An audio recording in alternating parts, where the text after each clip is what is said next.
ఇప్పుడు రాబోయేది శివరాత్రి. అసలు శివరాత్రి ప్రాముఖ్యత, ఇంకా జాగరణ, ఉపవాసం, ఈ రెండు ముఖ్యమైనవని చెప్తారు కదా.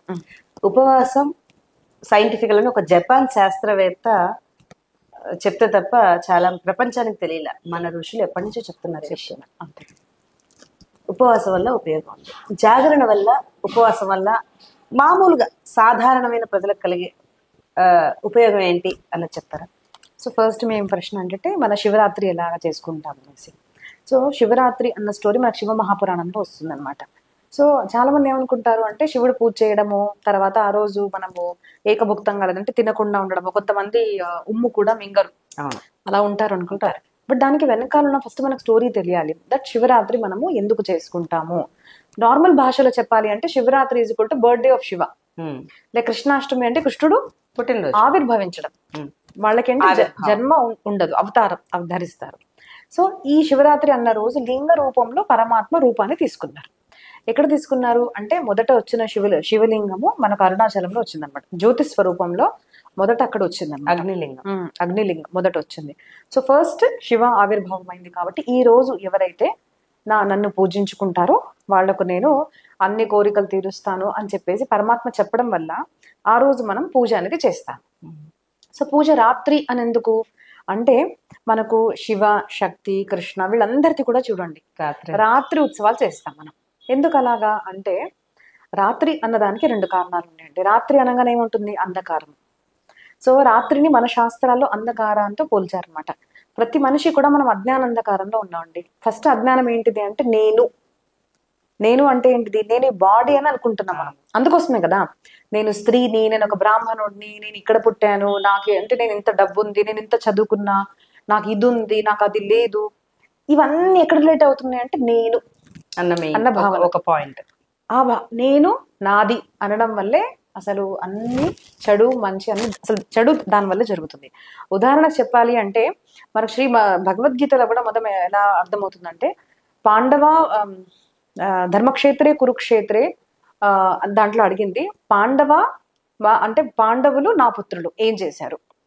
ధృతరాష్ట్రుడు అడుగుతాడు అనమాట ఏం చేస్తున్నారు అని అడిగేసరికి అక్కడ ఏం అడుగుతున్నాడు? నా పిల్లలు పాండుపుత్రులు, నా పిల్లలు నాది అని చేయడం వల్ల ఏమైంది?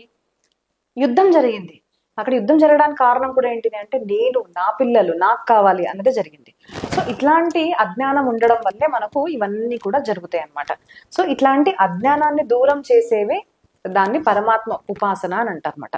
సో అజ్ఞాన రాత్రిని దూరం చేయడము. కాబట్టి రాత్రి ఉపాసన అనేది మనకు ఉంది. తర్వాత శివుడి పూజ చాలా మందికి తెలియంది ఏంటిదంటే సాయంత్రం 6 నుంచి ప్రదోషం, ఈ పొద్దున 6 o'clock దాకా ఉత్తమమైన కాలం పూజ చేయడానికి. అంటే 6 to 9 ఒక ప్రహర్ అంటారు, 9 to 12 అంటే సంధ్యాకి 2 ప్రహర్, రాత్రి ప్రహరం 12 to 3, 3 to 6 ఈ రాత్రి ప్రహరం అనమాట. ఈ టైంలో ఎప్పుడు పూజ చేసినా కూడా మంచిది. కానీ ఉత్తమమైనది ఏంటిది అంటే పొద్దున 3 నుంచి 6 దాకా అది. కానీ రాత్రి పూజ కూడా చేస్తారన్నమాట. చాలా మంది మీరు కనుక చూస్తే అసలు శివపురాణంలో వస్తుంది ఈవినింగ్ 6 to మార్నింగ్ 6 దాకా చేయాలి శివరాత్రి రోజు, యమము అంటారు. అంతే. సో ఈ ఈ శివరాత్రినే కాకుండా మాస శివరాత్రి కూడా మనము ఈ రాత్రి పూజ చేస్తే చాలా మంచిది. అయితే పూజ చేయాలి అంటే మనం జాగరణ చేయాలి కదా, పడుకుంటే చేయలేం. కాబట్టి జాగరణ అనేది ఉంటుంది అనమాట. మేలుకోవాలి. ఈ మేలుకులో 2 థింగ్స్. ఇప్పుడు పూజ చేయమంటే మనం మేలుకుతూనే ఉన్నాం ఆటోమేటికల్. మరి మేలుకోవాలి మళ్ళీ ఎందుకు చెప్తున్నారు అంటే నిజంగా మేలుకో. చాలా మంది ఏం చేస్తారు అంటే మేలుకుతూ ఉంటారు కానీ సినిమాలు చూడడము, సరే ఈ రోజు రాత్రి మేలుకోవాలి కదా, చలో కిట్టి పార్టీ, చలో ఆడుకుందాము, చలో అంతాక్షరి చేసుకుందాం, కొంతమంది పేకాట ఆడుకుంటూ కూర్చుంటారు. సో దానికోసం కాదు మేలుకో అని ఎందుకన్నారు అంటే ఆ రోజు మంచి కార్యం చెయ్యి. భగవత్ పూజ, భగవత్ నామ సంకీర్తన ఇవన్నీ చేసుకుంటూ నువ్వు ఆ రాత్రిని గడుపు. అంటే ఆ అజ్ఞాన అంధకారాన్ని ఇలా గడిపితే నువ్వు జ్ఞానం వైపుకు వెళ్ళిపోతావు. So that is the reason మనకు మేలుకో, జాగ్రత్త అని చెప్పారనమాట. ఇలాగా. మూడోది ఉపవాసం. ఇప్పుడు చూడండి మనం ఏదన్నా చేయాలి అంటే శరీరం మాధ్యమం అవుతుంది. మనకు మంచి పని చేయాలన్నా చెడు పని చేయాలన్నా ఫస్ట్ మనకి శరీరం కావాలి. మాధ్యమం ఖలు ధర్మ సాధనం అంతే. సో అప్పుడు ఏం చేస్తాం మనము? శరీరానికి ఒక అలవాటు పెట్టామనుకోండి, ఉపవాసం చేస్తున్నాం. ఇప్పుడు ఏమవుతుంది? ఉపవాసం చేస్తున్నాం అంటే ఆకలిస్తుంది మనకు. అవి రోజు ఇంట్లో అన్నం ఉంది, అన్నీ ఉన్నాయి, ఇంటి నిండా ఉంది, కానీ మనం తినట్లేదు. ఎందుకు తినట్లేదు అంటే ఆ టైం థాట్ వస్తుంది, నేను ఈరోజు నా పరమాత్మ కోసం ఉపవాసం ఉంటున్నాను, ఉపవాసం అంటే ఏంటిది? ఉపవాస, దగ్గర. పరమాత్మకు దగ్గర ఉండడం. అప్పుడు ఏమవుతుంది? నేను తినడం లేదు, ఎందుకంటే నేను నా పరమాత్మని స్మరించుకోవాలి, దానికోసం నేను తినడం లేదు. తిన్నాం అనుకోండి, ఫస్ట్ మనకు అలసట వస్తుంది. అలసట వస్తే స్మరించలేము. నామస్మరణ చేస్తూ కూర్చోండి, పూజ చేస్తూ కూర్చోండి, మనకు నిద్ర వచ్చేస్తుంది. కాబట్టి తక్కువ ఆహారం వల్ల మనకి ఏమవుతుంది? శరీరాన్ని తయారుగా పెట్టుకోవాలి. తయారుగా పెట్టుకొని మనము నామస్మరణ పూజ అన్నది ఎక్కువసేపుగా మనం చేయగలుగుతాం. మీరు చూడండి, మనం తిన్నాం అనుకోండి, తిరగాలి అంటే మనం తిరగలేము. మన శాస్త్రాల్లో కూడా అందుకోసం తిన్న తర్వాత అట్లీస్ట్ ఒక 15-20 మినిట్స్ మనము పడుకోవాలి అని చెప్తారు. లెఫ్ట్ సైడ్ రెస్ట్ తీసుకోవాలి అంటారు. ఎందుకంటే ఆ టైం యాక్టివిటీ చేయడానికి కాదు, అది డైజెస్ట్ అవ్వాలి అంటే you have to take rest. మరి రెస్ట్ తీసుకుంటే నువ్వు ఇవన్నీ ఎలా చేస్తావు? కాబట్టి శరీరంకి ఉపవాసం అన్నది అలవాటు చేస్తే మనం ఆ రోజు సాధన ఎక్కువగా చేయగలుగుతాము. కాబట్టి మొదట అన్నది ఇంద్రియ నిగ్రహం. దీంట్లో ఫస్ట్ బిగిన్ చేసేది ఉపవాసంతోనే అనమాట.